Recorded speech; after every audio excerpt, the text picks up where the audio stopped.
E toi whatalo whātua le whapoponga o talafou mo le nei au auli. O le latai le awha o tangata New Zealand o lo talo sanga mō lato sitiseni Australia e le isoifua nei New Zealand e tu sai ma whaamaunga mai le malo Australia. I le wao iu lai lua whelua tolu ma Juni o le lua whelua lima. E silia ma le iwa se fulu lua awhe tangata sitiseni New Zealand sa talo sanga sitiseni Australia pe ona whaalien matanga luenga o le lotoi fale o whainu merana la ngai ni fesili. Pe ua avea New Zealand manofuanga autu mo tangata malanga mai e fiau Maui Ausitalia. Ina ua malanga mai Mexiquera mai Brazil i New Zealand le lua awhe se fulu ono e le ia inia na fuafuanga mautu na malanga mai se visasi asi a ina ua mawala nga luenga sa umise taimina nofuai inei i pepa nofo mau mana avea matangata nu o New Zealand i le tausanga na te anei. Ele i umi ai malanga lualo na ai ngai Ausitalia mana lato fia tele iai ma uono nofo ai nei i Gold Coast. Faalia e Max e whaingo fia tele mo tangata le talosanga o sitiseni Australia pe a umia le tusifolau New Zealand na ona ia tutongi ina la volo na pasese malanga i Australia fai iai o ia ua sau e nofo i Ausitalia. Sa talosanga ina lana numera mo la fonga i le aso na soso o ai ma whainga luenga ai loa. I le lua afe lua whalawa ia e lata i le tolus fulu afe tangata New Zealand na si iti atu i Australia ma ose numera mawalunga lea i le silia ma le se fulu tausanga. Talu mayu lai o le lua afe lua tolu na mawhai ai sitiseni New Zealand i se visa whapitoa le SCV o na talosanga sao mo sitiseni Australia i le mai ai o le whatausanga o nofo mau i le atunuu e au noa malmana o mio na avea mua ma se tangata nofo mau. Ele i whaatapula aina e Ausitalia leo whainga o visa whaapitoa na tuuina atu. O le lui tau mo le whainga malo a New Zealand o iai nei, o le tau mawhailea e avea New Zealand ma atunuu e o mai tangata ma fia no nofo tu ma wai. O le a whaamalosia tu la fono le malo, e toi whaamalosia ta i ala mo tangata i le tutongi atu sala o lo onofo sala i le whaamasinonga. Whaalia le minista o whaamasinonga Paul Goldsmith, o lo whaia whaata i ta inga i masini, e mawhaiona tu ui ta avale baka i le awala, e sa ili ma whaamaonia i ta avale a tangata o lo iai sala e le i tutongia. Asu esu e atu e whetau i le numero le ta avale malingo le tangata o lo sa ilia, o le a mawhaiona loka wili, pe ave whaamalosi le ta avale. O le teknolosi fo le a whaapipi ina foi i masinia leo le su e le manava, i poloka leo i le whai unga le vai aso. Sa wha le tonu laina mo feso ta inga i le sateliti a le Starlink, mai fōringa mai na a fia i le toa tele o tangata whaatau New Zealand. Ua lipotia mai o le kamupania Elon Musk, o lo o ngā lulue e fofolea whaafita auli, na tā ua e Musk, o lo o iei se wha le tonu i le SpaceX, na whaalia fo i e se suisa o upo le One New Zealand, ele i umise taimi na a fia i tangata whaatau, i le motusi ai o feso o ta inga a e toe whaaleleia. O tūlanga ai sao le awala na mafua i le tele o whaalawelawe tau ta avale, ma tau fia i nisi whainga malanga no fuafi Wellingtone i le tae awana leila. I le fuole e malulu i le tae awana leila mo kala i estete masitone e tō ese le tolu tikeri, tō ese le lua tikeri i Timaru, Hamilton e Morotorua, ai tō ese le tasi i Taupo, Napier, Blenheim, ma Queenstown. Sa avealia ma whaalawelawe i fe malanga inga no fuafi i le laumua, pei ona lipotia le me link na suia fe malanga ingono foafi i pasi e whaaua waile au nanga mo tangata lau tele i le tae ao le aso na tau fia le whewa ingono foafi mo le laina i kāpiti. O lo fautua ina i leo ave ta avale i le Pay of Plenty ina ia whae tete i lungo le ala tele le aso ma le whae unga o le vai aso. O le motu i saute o lo valo ia le tele ai o le aisa inina i aso o i luma ma uava aia fo i le aisa uli i nisi o vaenga o le awala.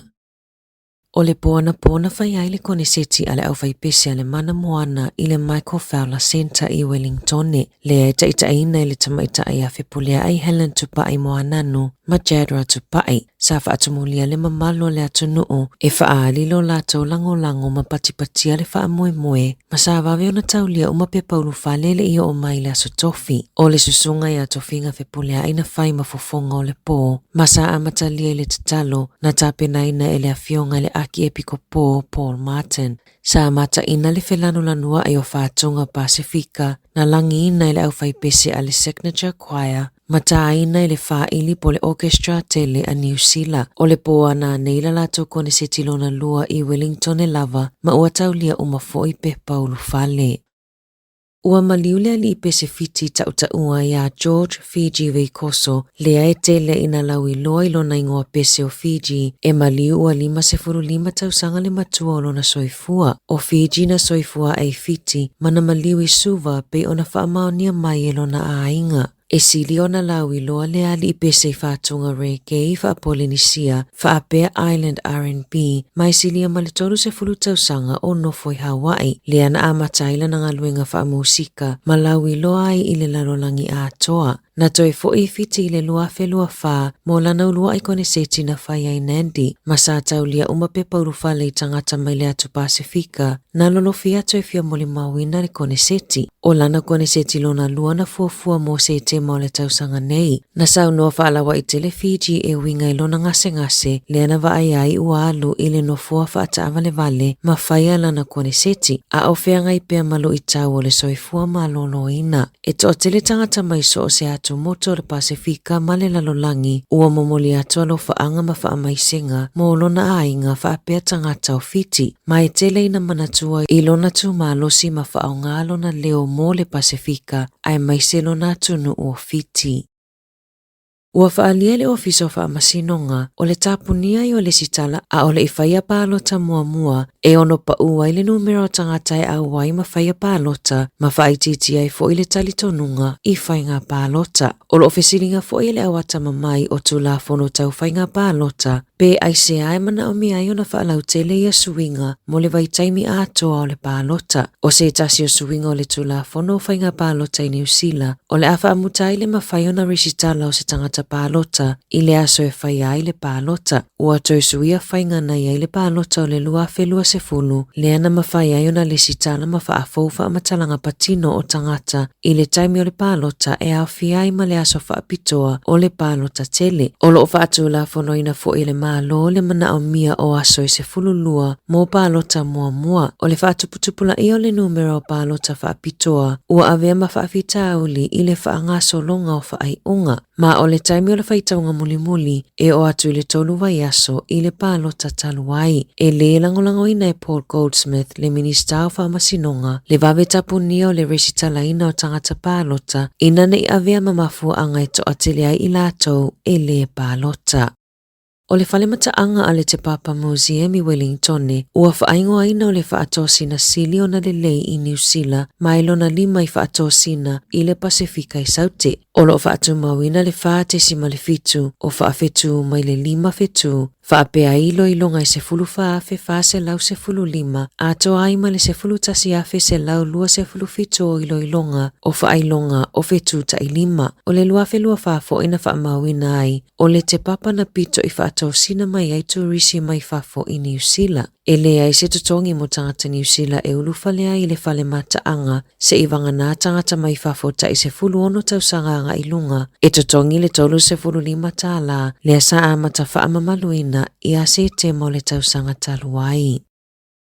E tolu vai la aupo o pauta tā lava o lo whaatauina i New Zealand na maua e lea i se aonga pe mama pe ataina ai lava pe ona maua i suenga. E wha se fulu ono vai la au wha mama lava sa whaiai whaataita inga ma suenga ale Consumer New Zealand o le Shots Laundry Liquid ma le Eco Living Laundry Detergent Sheets e au fiai le vai la au manongi o le lavenda na pa uma walalo i le lua se fulu fitu mai le se lau le tūlanga o le mamai o lava e tutusa lava ma le na o le tāfua i le na o le vai. O le tele o ia pauta mawaila au o lo whaatauina i le tele o whale ono i New Zealand. O pauta mawaila au na pito silio na le lei ma pito i lunga i le whaatulanga nga mai i suenga le Consumer New Zealand. E iai le tu aing o le Persil, tūlanga lua iai le pauta o le Persil Clean Powder, ma le Persil 3-in-1 i le lona tolu. O le EcoStore Ultra Powder Citrus Fresh, o lo una ia maalosi i le Consumer New Zealand, ina ia whaongai na ona o le whaamaonia o le lelei, mai na o le valusene i le vilinga.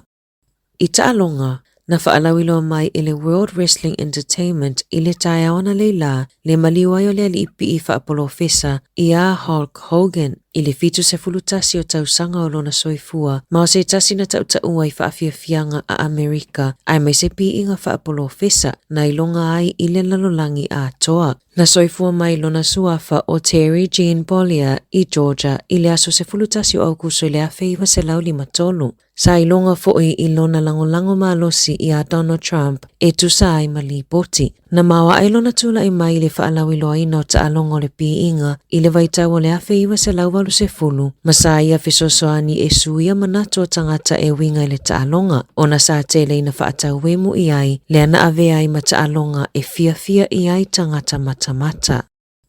O avele tamaitai o Michelle Montague maulua I tamaitai New Zealand o asaini mo le UFC o Michelle tolu tasi tausanga le matua o asaini e fusu matangata I longa I le taalonga o le fusu I le lalolangi pe ona whaeloa mai e lana pūlenga e le faule tamaitai taalonga e le ngata na tauva o ia ma Sarah Walker I le sailinga sia mopini o le Oceania ai sa avea foi o ia ma le laina I luma I le aulaka pia tamaitai Waikato o Michelle na awai foi taalonga o le taupulenga I le luafe se fuluvalu ma le luafe lua mo taalonga o le piinga I le luafe se fuluvalu na ia whaalia I lunga le Radio New Zealand o lana miti ina ia avea o ia matamaitai New Zealand mua e ulufale I le UFC ma o lea ua whaataunu uina lea miti o lana whaia onga Carlo Meister ma o lo tulanga se fulutolu Michelle le whaatulanga o tamaitai mo le featherweight mo le MMA I le lalolangi.